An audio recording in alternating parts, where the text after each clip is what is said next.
capitalism should not be pro-business. It needs to be pro-competition. If this is the state in America, and we recently had a massive uprising in Bangladesh, India also faces the same problem. How do you look at this inequality? That today billionaire wealth in India as a share of the economy is 26%. That this is the country that's consistently disappointed the optimists and the pessimists. One side, we are seeing the stock market boom. On the other side, no, FDI is low, manufacturing is a problem. But the stock market is doing fine. One of India's big issues, which is the fact that it is very hard for a foreign investor to come up and do business in India on a greenfield basis. You know, the irony that I was just pointing out to someone was maybe Narendra Modi is the biggest socialist that we have in this country. And one thing he used to speak about a lot when he first came to power in 2014, and he's moved away from that, is this form of competitive federalism. We had been talking about Acha, China to gone, now China plus one, we will be China. What happened to the China plus one model? You know, China, in its first 30 to 40 years of this economic boom or development it had, basically had no welfare state. Are we willing to follow that form of ruthless capitalism? You know, the one thing that the government really set off, and it was absolutely bang on, is the whole Make in India project. Because at the end of the day, the US is the US. Its per capita income is $60,000. We are still at 3,000 or whatever. That was the one time I felt really proud of, that Indian democracy really felt in a much better place than American democracy feels today.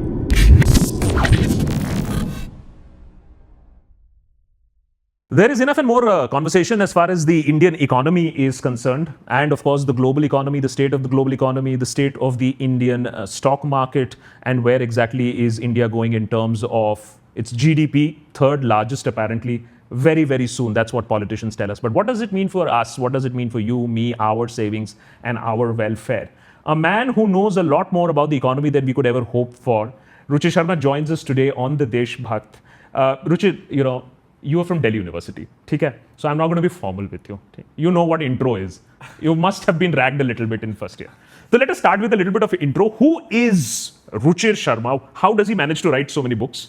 And what is he all about, and why should we read his latest book? Right. So I consider myself to be at heart a writer.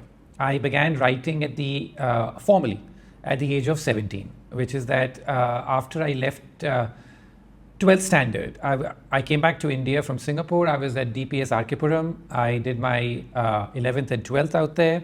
And after in the summer months of after waiting for the results to come, I decided then that I really by then already got an deep interest in economics and financial markets. And that is something which I tell people is an advantage I had in the 11th or 12th, which is that there are lots of other students who were much brighter than I was, much more intelligent than I was, but I was able to figure out at a very early age what exactly I want to do. And economics was my calling.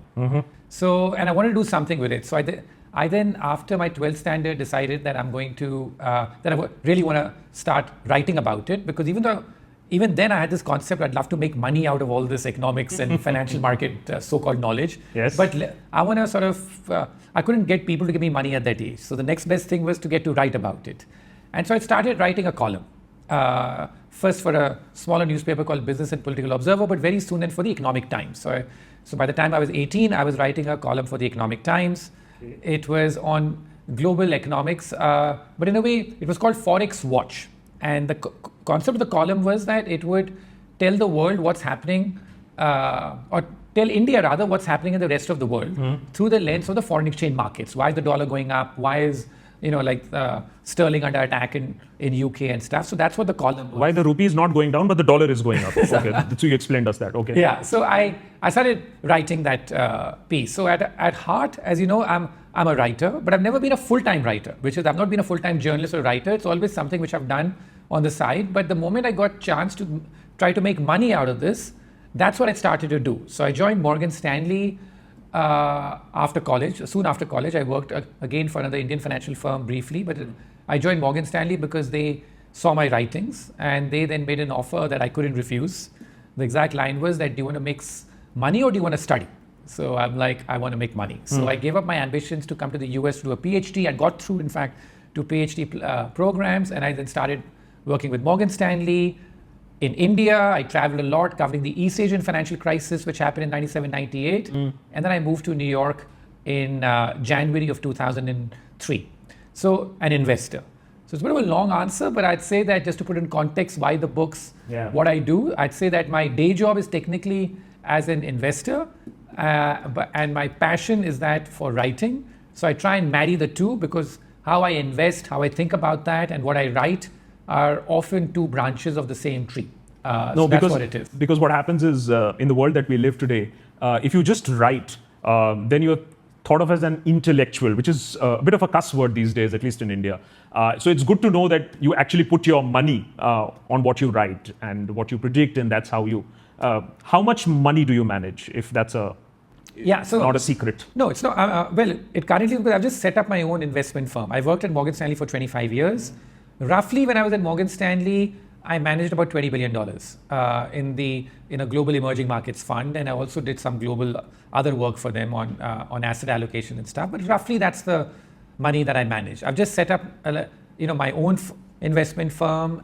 So today, I'm doing that, and I'm also associated with the Rockefeller Group. I'm their global brand ambassador, is what they call me. So I'm chairman Rockefeller International. Rockefeller manages money, at least the arm that I'm associated with. It manages money for lots of wealthy clients in America primarily, and they manage over $100 billion in assets. So I'd say that I think of myself as really three sort of hats. The main one is I'm managing my own fund.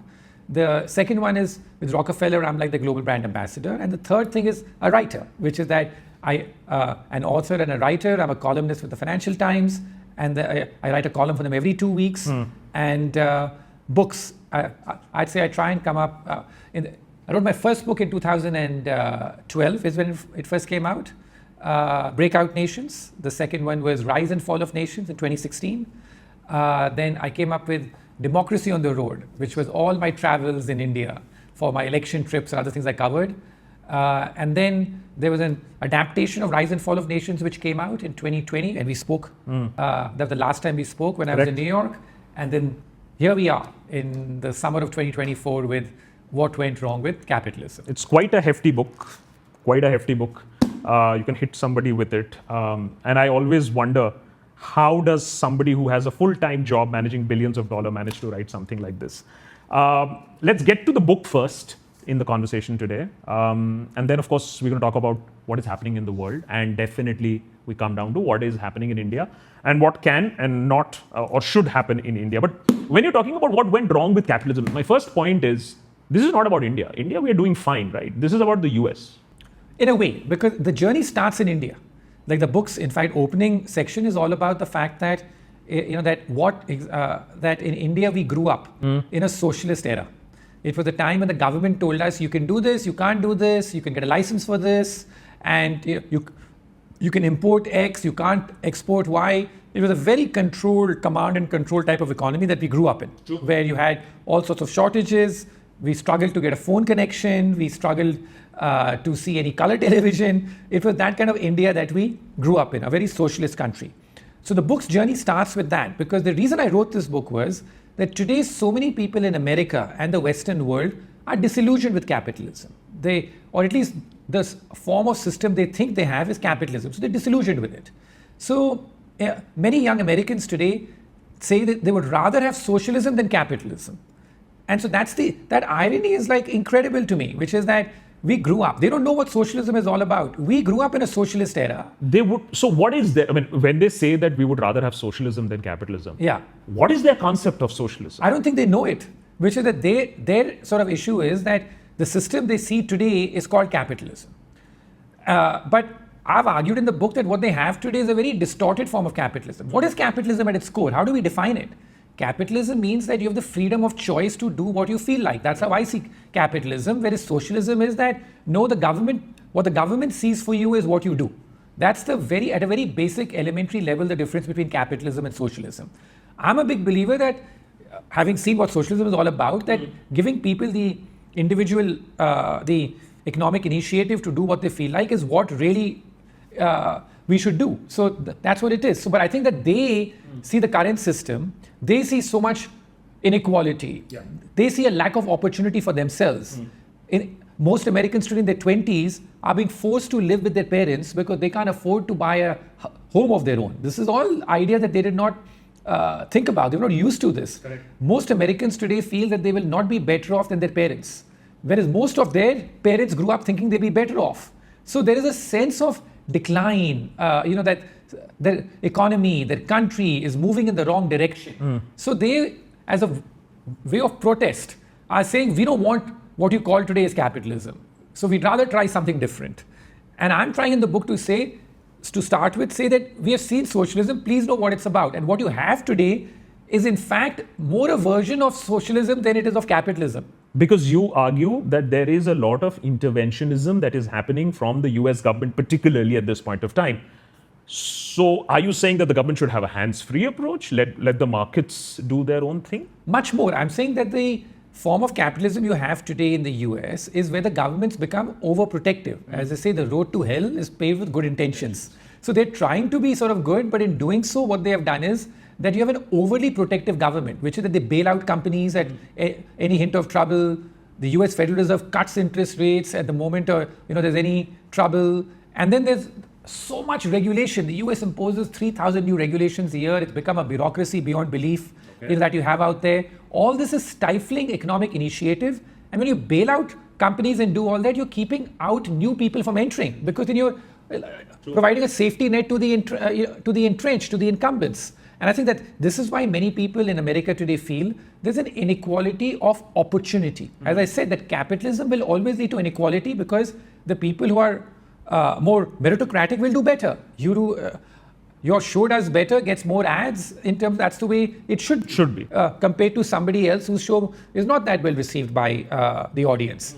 But in terms of the fact that if you feel, I can't even put a show out there properly because the big guys are going to make too much money of this show and I will not be able to make anything out of it, then you feel a sense of oppression that, okay, what's going on out here? Why don't I have the opportunity to do this? So let me reflect that point that you are stating about America onto India as well. You, I guess, would be in college at the peak of socialism. I'm a child of liberalism. I have seen 1991 and we really had the fruits of liberalism, a liberal media, many channels, FM radio stations, and now of course digital. That's a completely different story. So I have enjoyed the fruits of liberalism. But even in India, it is said that our generation is going to be the best generation. Even here it is said that the next generation in India might not be as well off. Are we then seeing some echoes here also? Are we at risk of having the same sentiment here in India, maybe 15 years, 10 years down the line, where the youngsters who don't have jobs, new businesses are not happening, FDI is not coming in? Yeah. So are we at a risk? Do we need to look at this and take corrective action? Yeah, so I think that as far as India is concerned, when I look at India's broad trajectory, since the 1990s, it's a positive trajectory. There can be no debate on that. As you said, we have enjoyed so many benefits of it. We don't want to go back to having an India of the 1970s or even the 1980s. Absolutely. Right? So the trajectory is broadly positive. My issue with India is the fact that there's so much more we could do if the government got out of our way even more here. Like the fact in India is that there is no talk of privatization. You still have the public sector, there's so much bloat out there. Our bureaucracy is still sort of, in terms of so oppressive. Just look at the amount of rules and regulations we are forced to comply with. So I'd say that there's a lot more we can do in India to give our people more economic freedom than we have given in the past. So for me, that is the real big issue. Now, there are problems I have even with the current governments in terms of, as I've said, capitalism should not be pro-business. It needs to be pro-competition. Often the capitalism, people confuse it to be that if you're helping big business, then you are being pro-capitalist. That's not true. Even in America, as I've argued in the book, that the big mistake is this, that capitalism means pro-competition, which is that who were the winners today should not be the winners 10 years from now. You should get churn. No one should be making supernormal profits in true capitalism, because those profits should get wiped out by new entrants coming. Are you seeing that happen in the US or in India? Because I don't see that happening. That's true. That's true. The folks who, in tech, for example, the folks who are entrenched right at the top, I don't see them going out anytime soon. And same in India, what we see of the top two, for example. Yeah. And what is the requirement is maybe 100 more such companies, what we call A1 and A2, yes. In common parlance. Yeah. Why don't we have that then? Who is coming in the way?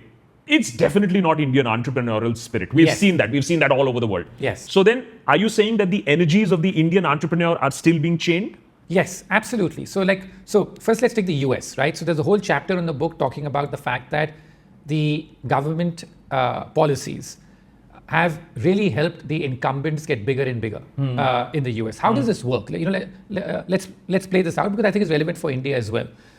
When let's say the government imposes too many regulations, which it does, who benefits from it? It's the entrenched. It's the incumbent. Correct. In two ways. One, that when you have new regulations and you put in there, the incumbent is the one who's able to manipulate the regulations or get regulations stitched in such a way which benefits them, right? And they're able to keep new entrants out. The second thing they end up doing is that the cost of complying with these regulations has gone up 10 times. True. So now if you're a new person, the amount of time it takes for you to comply with all of this is incredible. So therefore the existing person who's there already, they're able, they have the money, they have the wherewithal, they can hire tons of lawyers and they can do that. So it's very important to understand that regulation mostly tends to benefit the incumbent and mostly tends to benefit the entrenched person out there. In India's case also, like I've argued, now in India's case, the reality is a bit nuanced. I know at the top there's more, but one thing which I had conceived in my first book, Breakout Nations, and an argument I've carried on here, is I look at the list of billionaires in a country and then figure out that what sort of wealth is being created, what sort of billionaires are being created. In this case, I think India's thing has improved in one bit, which is that yes, there's concentration maybe at the top, but India has seen the maximum number of new billionaires that any country has seen in the last 5 years or so. So there's been a rise of the rest as well. Okay. It's not just been about the top. Now, you can argue India's got too many billionaires, that today billionaire wealth in India as a share of the economy is 26%. Correct, which is very unhealthy. Yeah, in terms of it's too high. Yeah. But the good news is that lots of new billionaires have come up in this, especially in sectors such as manufacturing, pharmaceutical, tech. Lots of new billionaires have come up in India, and I think that for me is a positive message at least. So yes, I know that the attention tends to be a bit more, and we need to keep the attention on that because we don't want too much concentration of power to happen, whether it's 2 or 5 even, as some people say. We want that to be a bit diffused. But in America's case, the problem is much more severe, I would say, because so much wealth, everything new which happens, AI, whatever, all that's happening in just the top 7-10 companies, and very few others are doing that. India's case, yes, there's some concentration, but the rise of new billionaires in India, and especially in sectors such as manufacturing, gives me hope that this is not as one-sided. I mean, what is, in a way alarming is that you have enough material to write a tome of a book on capitalism going wrong, and of course a lot of influence coming in from what is happening in the US, at a country that others would look at as, the capital of capitalism, the land of opportunity, where if you are hardworking, you will, make a decent living, etc., etc. And there you were saying that there is a disillusionment. Now my question to you then is, if this is the state in America, and we recently had a massive uprising in Bangladesh that we covered in detail, and one of the reasons why students were up in arms is because they could see a very bleak future for themselves, 25, 26% unemployment amongst the youth. India also faces the same problem. So how do you look at this inequality? I understand, fair enough, lots of billionaires being created, that's great. But where is the level of inequality? Is it something to worry about, or is it that's how capitalism will work? A lot of folks, billionaires, a lot more non-billionaires, not millionaires, not lakpatis. But I'm saying, like in India's case also, generally poverty levels have fallen a lot. Like I travel a lot within India. And there's no doubt that if you go to the interiors of India, the rural of India, there's been a significant transformation at some level, right? In terms of because of digitization, there has been a much better infrastructure rollout at stuff, like in the smaller towns and even villages. True. So there has been positive transformation, right? Issue is that it's not been fast enough there, because if you look at the miracle economies like China, China today is in big trouble because it's got too much debt and its demographics are negative. Its population is shrinking. But before that, for 30 to 40 years, China was the big miracle story. It grew at 10% a year. My issue with India is the fact that we're still growing at 6, which is a good growth rate, particularly relative to the rest of the world. But we're not growing fast enough in terms of that to provide people with even greater opportunity. So I think in India, the problems are a bit different rather than what America is facing. In America's case, I think the problem is much more about the system being distorted, about the people feeling lack of opportunity and stuff. In India, I feel that it's the issue where people should be given even greater economic freedom. Our entrepreneurial stuff is being killed by, and I've sort of publicly said this, by the regulatory state, by the investigative agencies. This is what's undermining our spirit, and we need to do something about how to unleash that more so that private investment picks up. I'm going to ask you this question is because we keep hammering on this fact at Deshbhakt is that it doesn't matter only if you create highways or you create one single clearance windows. When a company is going to set up base in India, provide billions of dollars, they're going to look at the socio-economic structure. They're going to look at is there some sort of violence that is brewing? They're going to look at what is the political climate at this point? And of course, what is the kind of policy making? Are they doing retrospective taxes or are they doing raids? On one hand, I understand that what has gone wrong in America is excessive control.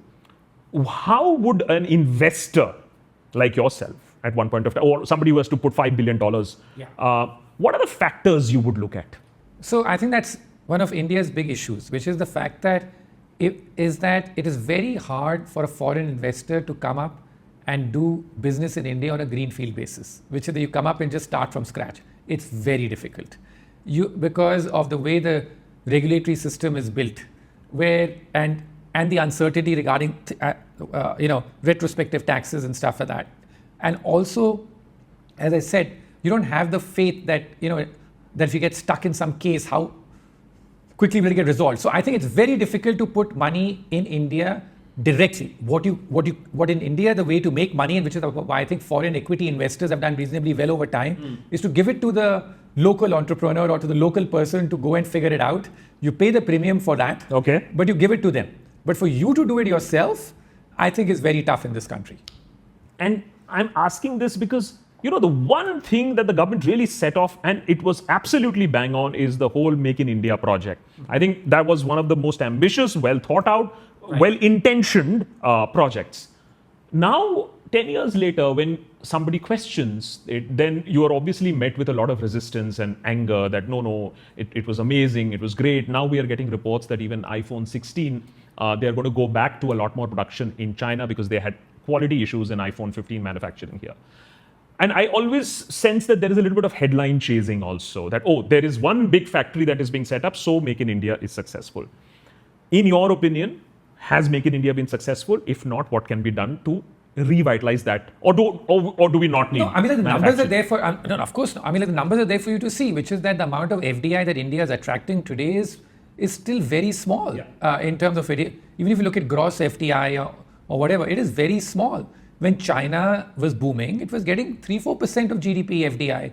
Vietnam today, even in today's context, where there's a lot of manufacturing happening and has a much higher manufacturing as a share of their economy and doing well, FDI is also 3-4% of GDP. So as far as India is concerned, it is a real problem for us that why are the numbers not even higher? And I think that if you speak to some of the people outside, it is once again that we have, that part of the problem when we do Make of India and other things also think that, listen, if someone's actually setting up business in India, we come up with these concepts, whether it's a special economic zone or something, and then it takes so long to figure the laws out and stuff like that. Currently, like you have, like this whole idea of having a gift city concept in Ahmedabad and stuff. Again, to really make that successful, I mean, I know people who are trying to sort of navigate that. It's that yes, they want money to come in, but it's not easy to take money out. You can't play the game according to your own rules then. If you want to be international and global, you got to play by global rules. You still have a lot of protectionism. If you want to export something, you need to import a lot as well to make the components here before you export it. Yes. But it's very difficult to import that stuff because you have duties on this, you have restrictions on this. So I'd say it's an ecosystem problem that we just haven't been able to create the environment for foreign investors to come and fly here directly. And if a foreign investor is coming here, they're always looking for a local partner to do business, like in India. And I think that is a bit of an issue. Yeah. And, the numbers, as you say, do you think that capital-sensitive government or governments that want to welcome capital, Vietnam, let's take for example, if you talked about Vietnam, it's not a democracy, we all know. It's not a shining light in democracy. But it's the next China. But how does it then manage to get the manufacturing and investment right, despite not being a democracy? We had been talking about, China to gone, now China +1, we will be China. Economic Times had an article in the midst of COVID, and it read 1,000 companies are coming in from China. What happened to the China plus one model? So when a Vietnam can do it right, why can't we? Is it that we are not listening? Where are we going wrong? Yeah, I think that in terms of the fact that the system is far too complicated in India, which is that, like Vietnam is a more homogeneous society also partly. They, want to do something and then it gets done. But in India's case, I think, and this is also slight arrogance of size, which comes. That because we think we are so big and we are almost indispensable nation, right? So you think that where else will the money go? It has to come here. Because the size everywhere else. You talk Vietnam, people sort of say, oh, it's too small. It doesn't matter and stuff like that. So there is a bit of arrogance here of size. That our size is there, a domestic market so big, where else will the money go? So I think it's that attitude also of a large country, which is that, where else will the money go? And when you talk about size, and again, coming back to the American capitalist system, where a lot of concentration of wealth has gone into one side of the country. A lot of companies are also discovering the same problem here. The startups, they were initially chasing the numbers, and then if they get the numbers, they will definitely get the revenue. That didn't happen that way. They got the numbers, but they discovered the paying user base is much, much, much smaller. So does India have size of its market? Because on one side, we are seeing the stock market boom. On the other side, people like you, anti-nationals, complain that, complain that no, FDI is low, manufacturing is a problem. But the stock market is doing fine. So are people even willing to understand? No, but I mean, as far as I'm saying that like in India, as I've said, that this is a country, the line I've always used for India, right? That this is the country that's consistently disappointed the optimists and the pessimists. So there are two narratives out here. Okay. Which is that from a macroeconomic management standpoint, the numbers in India do look pretty good, especially on a relative basis. The government has kept inflation broadly under control. It's not like as if we've had some runaway inflation or something like that, which the previous governments have had. Yes, and suffered electorally. Electorally big time. Yeah. The most underestimated factor for the UPA 2's defeat has been inflation. We spoke corruption and all, and just a sense of chaos. But inflation was possibly for me the number one issue, which I even wrote about back then. So the overall macroeconomic management, the fiscal situation is under control in terms of, if you look at the our deficits and stuff. Nothing too. I mean, they can be brought down further, but it's not out of control and stuff like that. So broadly, that's okay, right? And on a relative basis, we are growing much faster than other countries in the world today. But it's also because our base is very low. We're starting from a very low base, so we are growing at these rates as well. So we have to distinguish macro good, but at the micro ground level is where there are a lot of inadequacies. And you're right, there's a sort of thing of not listening in terms of the fact that, and believing in our own narrative too much. But the stock market is not being irrational. The earnings have come through. So it's not as if India is not growing. We're growing at 6, odd% or so. And some of the companies in India are very smart at making money out of the 6% growth. Okay. So the profitability of Indian companies, the overall earnings of Indian companies is there to be seen. This is not some bubble happening that the market is just going up based on nothing. There is growth happening in India. And we also, I think sometimes in India have too much of a tendency to look for the government to do something. True. There are two things. Let's also trust ourselves that it's happening here. All these models are coming up. So much of the legacy media today, traditional media today is being disintermediated by people like you. So these changes in India are happening as we speak, and and we just have to make sure that we keep the government out of all of this, because the moment you start regulating all this is when the problems arise. Since you talk about government, let's go back to the US. I want to, because you're seeing things happen. I mean, we recently did an episode on the US elections also, and what a comedy show that's going on there. Whenever I feel disappointed with Indian politicians, I just take a look at what is happening in the US. I mean, we are far, far better when I see the kind of conspiracy theories and the kind of lies and the kind of, below the belt attacks. It's amazing. I know. So in fact, after the Indian election result came out, I remember I did one of my first interviews after that in the US. And I said that, usually like in India, I always sort of fade this kind of self-important triumphalism that we like to engage in out here, right? In India's case and all that, because at the end of the day, the US is the US. Its per capita income is $60,000. We are still at 3,000 or whatever, right? The US is US. It's still a, what you call great place. And most Indians, given a chance in terms of if they had to, a lot of them would still go there and all that, right? But young Indians. But that was the one time I felt really proud of, and I said so, that Indian democracy really felt in a much better place than American democracy feels today. So take me through how the economic point of view is being seen because you have very different points of view emerging between the Democrats, the Republicans, how capitalism has to be run, social welfare. So are we looking at some sort of a shift or no? It is quite distant from the politics. The economics will be different. No, there'll be some shift in economics, but what I find in the US has happened today, and I think that at some point in time you have to wonder when this will come back to haunt them, that there is a feeling in the US today that no matter what happens in politics, the economy is going to be on a roll. And so therefore both the candidates, so they're more in common at some level on the economic front than they have differences, at least in one very important way, that neither of them think that the US needs to bother about these things that emerging markets bother about. What's our budget deficit? What's our debt? There is no conversation. There's no conversation. Absolutely no conversation. We can run a budget deficit of 6%. Our debt level their public debt level is over 100%. It doesn't matter. We are America. We are the world's strongest nation, the world's reserve currency. The dollar is under our control. The money's got to come to us. I think that is what I find really problematic, that can any nation take these things for granted? And neither of the candidates is willing to talk about this issue. They're like, this is what it is. So that I find the most problematic aspect today of the American election debate. And there's so much focus on the personality. Like all the people who hate Trump will go on, and talk about, that he's this and he's slimy and all that. All the people who don't like Kamala Harris will speak about that she has no experience, she's not authentic. It's just so polarizing. And personality driven rather than issues driven. And exactly. And on issues, especially on economic issues and stuff like that, like for a nation to have this attitude that we can run any deficit we want, we can run any debt we want, it doesn't matter. So you just now referenced to the $60,000 per capita income. Compared to $3,000, that's huge. But at the same time, you're saying that the system is not working for the little guy. That's right, for the average person. But isn't that what America was all about? Yes. That the average person, regardless of who's, the richest guy and, Bill Gates of the world, he can rise up. Are you then saying is that is the fundamental flaw that we are witnessing in capitalism at this point? Absolutely. This idea of an inequality of opportunity is the fundamental problem today in America. That the feeling that a few people, when they're part of this elite club, can do well, and the average person doesn't have that chance to do well. I think that survey after survey, poll after poll is showing, and it's changed. This is not how America used to be 20, 30 years ago. In terms of, if you go back and look at the surveys, the great thing about America is there's so much data available. You can go back, look at the surveys, you can look at what people are saying. There are so many towns in America today that are dominated by one company being the employer.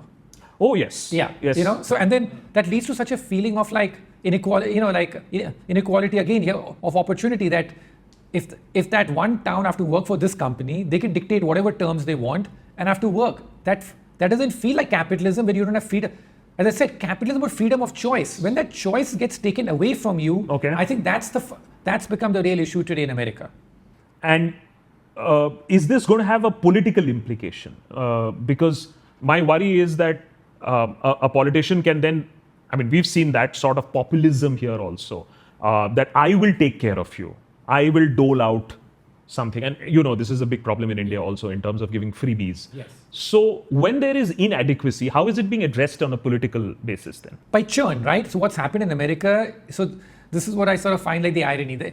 There's a term which was actually devised in India. Some of my friends who travel with me on my election trips in India, Dorab Supariwala, Pranoy Roy, they came up with this term for India called anti-incumbency. This is a very Indian term, by the way. Like we use it, it's very popular. But I remember when I first used it, when I used to write some of my articles when I was internationally, when I'd write them for the New York Times, I remember like 10 years ago, the editors, would ask me, what is this term, anti-incumbency? They hadn't heard of it. Oh. So this term was in fact coined in India. And then now it's become a global term used in the West, because I speak about America, Europe, capitalism is even worse shape. Most incumbents in these countries now are losing their elections. Correct. Which is not what the case used to be. In America and other places, incumbents traditionally had an advantage. 8-year presidency. 8-year presidency, 2 terms they would typically get, but generally at the House, the Senate, if you stood for re-election, your chances of getting re-elected were very high. Today, now across the Western world, if you stand for re-election, you're more likely to lose than win. So that general disillusionment. Now, people don't have the proper answers or solutions what to do, but generally change is what they want. Even on the US election, I think most people agree that if Biden was still on the ticket, the Democrats didn't have a chance. But now that Biden's gone, there's at least half a change on the Democrat side. And so, the election is competitive again in terms of that. So change has become a very big thing, and anti-incumbency. If I were to sort of say today, what has been, at the end of the year, we do this game a lot of people in the media love to play. What's been the word of the year or the term of the year? My early nomination for that is anti-incumbent. Or like anti-incumbency. I think that should be the global term of the year. You used another term in this book also, zombieization of capital. Zombification of, explain. So what I said in the book is this, that today, going back to my point, that there's a tendency of the government to keep intervening, bailing out, and to save companies from going bust. This whole idea that, letting companies go bust is considered, oh my God, it'll lead to unemployment, it'll lead to problems. You have to save the companies from going bust. So a zombie company is a very interesting definition. What is a zombie company? A zombie company, and this has been defined by a lot of institutions, is a company which typically for even 3 years in a row has not made enough profit to service their debt. So they're forced to go back to the market to keep borrowing. Okay. And it's only when they have very easy access to government money or to very low interest rates and stuff like that are they able to borrow. Correct. Otherwise, you can't get borrowing. So these are called zombie companies. Now, why I call this a zombification of capitalism is this term zombie companies became very popular in Japan in the 1990s, right? So zombie companies. At that point in time, as again shown in the book, and this is a nice color that I was able to pick up, a lot of the American media, including the very sort of, left-leaning American media, like the New York Times and all, they would typically disparage Japan and say, all these Japanese are keeping alive these zombie companies. This is America. We don't do these things. That was the sort of tone of the articles and the discourse. At that point in time, the number of zombie companies in America as a share of the total was about 2%. Fast forward today. By some measure, the number of zombie companies in America as a share of the total number of listed companies is 20%. 20? Yes. So we have had this trajectory. We have so many zombie companies. Why do we have these zombie companies? For the reasons I've outlined.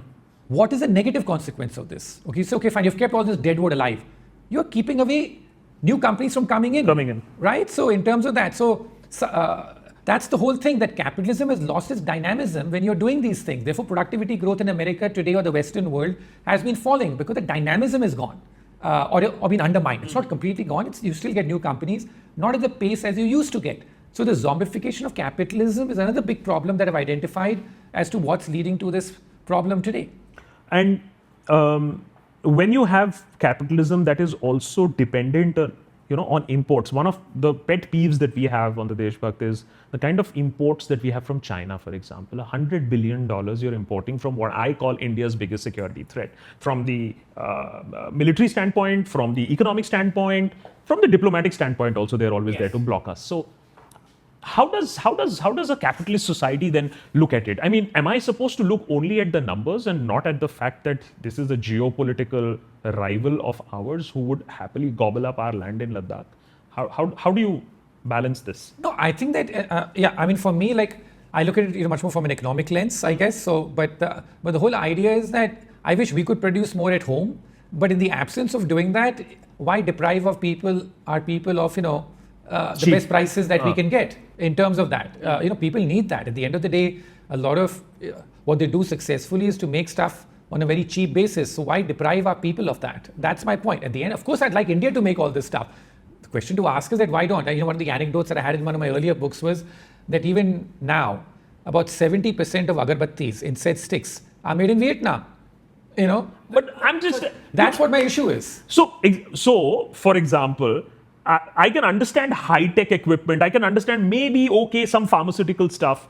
But you're talking about agarbatti from Vietnam. I am talking about basic electronic items. What makes China so competitive regarding some basic products that we are not able to? That ecosystem is geared towards manufacturing, and their people and their wages. One thing about India, one perspective I just want to put in India like in context. China in its first 30 to 40 years of this economic boom or development it had, basically had no welfare state, which is that the person was told that you go find a communist country had no welfare state. Okay. Look at the irony of this. Yeah. And like in the 1990s, when they were cleaning up their public sector enterprises, which were very bloated and they fired 100 million people nearly. 100 million. 100 million, fired. Right? And it was like, you go and work where you have to work. Figure it out. So are we willing to follow that form of ruthless capitalism? Of course not. Of course not. So if you're not willing to follow that, we should not look for the same results. In terms of, if you want the same results as China, then follow the same policy path. So, this is again, this is going to piss off a lot more people. Would there be a part 2 of this book, or could there be a part 2 of this book which would read what went wrong with Indian capitalism 5 years or 10 years down the line? I hope not. I still feel India is on the broadly right trajectory. But if there's a problem we face today, it is one of complacency at the government level, and it's one of not listening enough to, I'd say, outside advice. Because, as you well know here, that if you say something which is even somewhat critical, you get shouted down. Yes. In terms of that. And I think that's the kind of bubble that they need to come out of a bit, is my sort of 2 cents on this, right? Which is the the fact industry even raising a concern? They're very scared of saying anything. I don't know if they're doing it privately, but in terms of to the government, but they're very scared in terms of saying anything in terms of what they want and stuff like that. Because, that's just not, I don't feel that's welcome. But when you see the government give 80 crore of our population is right now on a food dole, the inequality is very evident. So does that make you think that there is a risk of our capitalism also getting derailed, of us becoming a socialist state? The irony that I was just pointing out to someone was, maybe Narendra Modi is the biggest socialist that we have in this country, because at one side we've talked about Revdi being given, but on the other side there is no other person in the history of India who's given food dole to 80 crore people. Yeah, but I'd say I'll make 2 points here, to put this in perspective. That's one thing you're talking about, but overall this government has shifted the balance. That a big problem that we found with the previous government was that they were focused completely on just doles and very little on building out the infrastructure, the money. This government, particularly the last 4 to 5 years, if you just look at the numbers, right, the total amount of spending on doles and subsidies versus total amount of spending on infrastructure and stuff, the balance has shifted. It has gone much more to infrastructure now than it used to go. And the doles and stuff are still there, but they haven't gone up as a share of the economy as much. So there is a shift in balance that's taken place. So, I know that we love to be critical of the government. I have lots of issues, but at least on the economic front, I feel that there has been a better management in terms of the mix between dole and infrastructure. How do you see the next 5 years play out as far as the economy is concerned? Generally, I feel the economy is on a steady path. I think that I'm not very hopeful of any big reforms taking place from here, because very few governments carry out reforms without a crisis, right? It's been a traditional problem. Yeah, that's problem across the world. Okay, I'm just going to throw this at you. If tomorrow the government, I know the government doesn't listen. It will not listen to I know you've asked me this in the past. Yeah. I've never been invited. Your suggestion. I've never been invited, and I have no interest in being invited. Because my sort of job is an observer. I'm like you in a way, which is I have no interest in working for the government. My interest here is to observe, report, write, and share my views with the rest of the world. But even now, the government has a very, for namesake, it is a coalition government. But if it was to bring in any positive reform, I don't think anybody can stop it. So what, in your view, are those reforms? We've been hearing about this second gen. What's the point of talking about it when it can't be done? For example, privatization. They talk about it, but implementation is not there. So all these public sector enterprises over time just get disintermediated by the private sector, right? We saw that in telecom, we saw that in airlines, we've seen that in banking and stuff that happens over time.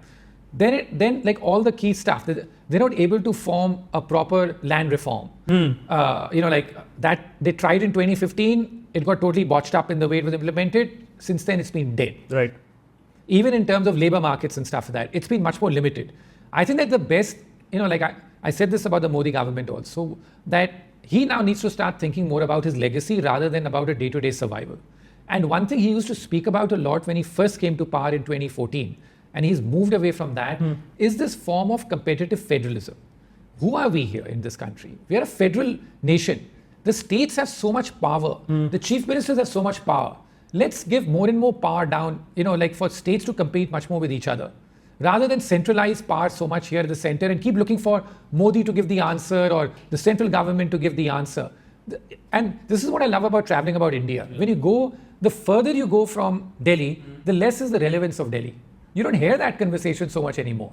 Here, it's like we're very obsessed with that narrative. It's so sad, you bring this up because this is so practical, and he really, there were so many people in 2014 who voted him based on very sound principles and logic. And this was one of them. Yeah, but today, that same person is talking about one nation, one election, one language, everything is one, which I find it impossible for that at least reform to happen, of devolving central power. Everything is about getting more power into the center. So I'm saying that's a problem. Since you asked me, right? Yeah. You asked me what... This is, okay, I can tick this off, not happening. Not happening. So like privatization, not happening. Land reform, not happening. More competitive federalism, not happening. So then, let's be happy with what we have got. And let's make sure that, we keep talking about any excesses that take place. Like I am concerned today by the fact, as I said, I want more wealth creation to happen and stuff. But when the billionaire share of the population in this country today is about the highest of any country in the world, at least among like the major countries in the world, at 26%, it is a source of concern. Okay, in terms of how do we get more, like in terms of wealth generation to take place down the curve rather than be at the top. So I think that now it's about preventing the excesses. But I think the bottom line is this, that we can come up with a list of reforms that you and I want. We all agree on these reforms. But what's the point of talking about it when we know that kind of stuff is not happening? So now let's at least prevent the bad stuff from happening. Let's not try and introduce new, more painful regulations which will hurt, like some small and mid-sized business from mushrooming. Let's not, let's make it easier. Like in America, one of the data that I cite in the book, which I found very fascinating, and I think that I don't want India is also going down the same path. Like you spoke about that. The study I found fascinating, that the average worker today in these countries spends 16% of their time dealing with legal compliance courses, attestations, all the other stuff. 16% of their time doing that. US numbers. US numbers, and some Australian economists did this or something like that. 16% of the time they're doing this. Try filing GST in India. That's my point. That that can we please make the life of the average person, even today, if you want to set up a new fund in India, the kind of loops and hoops you have to go through to do that is incredible. So at least let's deal with some of that micro level stuff. This very big picture stuff, forget about it, but at least let's make sure that how do you make life easier for the average person to do that? The disillusionment that you mentioned about with America at this point of time, and a lot of people feeling within America. How different is that from then the post-war years when America was booming and houses were becoming bigger, per capita income was increasing, salaries were increasing? I'm asking you this in context of another thing that could have been done right, and I find it so painful. Post demonetization, GST, and after COVID, our small and medium enterprises have been decimated. I didn't want to use that word, but that's what it is. Absolutely, yes. So, if you ask me what went wrong in Indian capitalism, I really see that as a problem, is because I talk to these guys. They're, again, very scared. They will not say this. They don't have a platform. They're not flamboyant. They don't own a Twitter or millions of social media followers. But every one of them says this in hushed tones, that this is what has happened to us. We have been crushed. We have been pressed. Regulations, bribery, corruption, and of course, compliances. Yes. So, what about the small and medium manufacturing companies in the US then? No, is there a lesson? Absolutely. That they also crushed. If you look at the US today, that the confidence numbers of small and mid-sized businesses today is plummeting and is very low. Large businesses, up and up. So the same concept is very much relevant in India too. But as I said, again, what's the problem? It's the regulatory state, right? I mean, these are all government interventions which cause these problems. So the whole idea for me in this book is to make the point about what are the benefits of giving people economic freedom. And in India has not moved to, so if you look at the index of economic freedom, India still ranks worse than 100 in the world of the 200 countries. So there's so much more we can do. America has been slipping, but America has moved from number 3 in the world to now number 25. We are still below 100. So there's so much more that we can do to give our people economic freedom. So to call ourselves a capitalist society today is way premature. And to end then, you end this book also by saying capitalism is the way. Yeah. I'm just, why one gets very concerned is because I look at things from a social perspective also. I did history in Delhi University, you did economics. And I always look at the history of this is when people are disillusioned with capitalism, that is when socialist forces and communal forces and all the negative forces come in play. And we're seeing the rise of the right wing in Europe, for example. So when you're saying capitalism is still the way, what do you mean by that? And should we not hang up on capitalism yet, and why? Because we don't have capitalism today in the way the founders thought that capitalism should be, which is of giving people economic freedom and having a limited role for the government. We have today a government that's overly interventionist. Government spending as a share of GDP in countries like the US has gone from 3% of GDP a century ago to nearly 40% today. And you have places like France, where government spending as a share of GDP is close to 60%. So this is not... How can we call these societies truly capitalist where the government's playing such a big role and intervening all the time, whether it's for good or for bad? So that's my point today, that can we go back to... So I'm not saying we go back to 19th century capitalism with no welfare state and ruthless capitalism, even though China practiced it to some extent. Right. I'm saying, can we get the balance correct again? And in India's case, we still have so much more to go before we become a truly capitalist society. So I'm trying to say that we are far away from an ideal form of capitalism. Having said that, there's one of my sort of favorite chapters in the book, if I can say so, is a chapter on where is capitalism still working. And I cite countries like Switzerland, for example. It's the richest country in the world. True. That's a fact in per capita income terms. Maybe there's some small state bigger, but generally as a country, it's the richest. It has, in terms of the, it ranks among the 5 happiest countries in the world also. So there's myth that money can't buy you happiness. But here is the richest country in the world and also among the 5 happiest countries in the world. And what are they doing correct? Their government spending as a share of GDP is lower than America. Their regulatory state is much lighter touch than that of America. So there's stuff that you can learn from them. Then in our sort of here, countries like Taiwan, a huge tech powerhouse, right? In terms of what Taiwan's done and stuff. Its government spending as a share of GDP is half of that of America.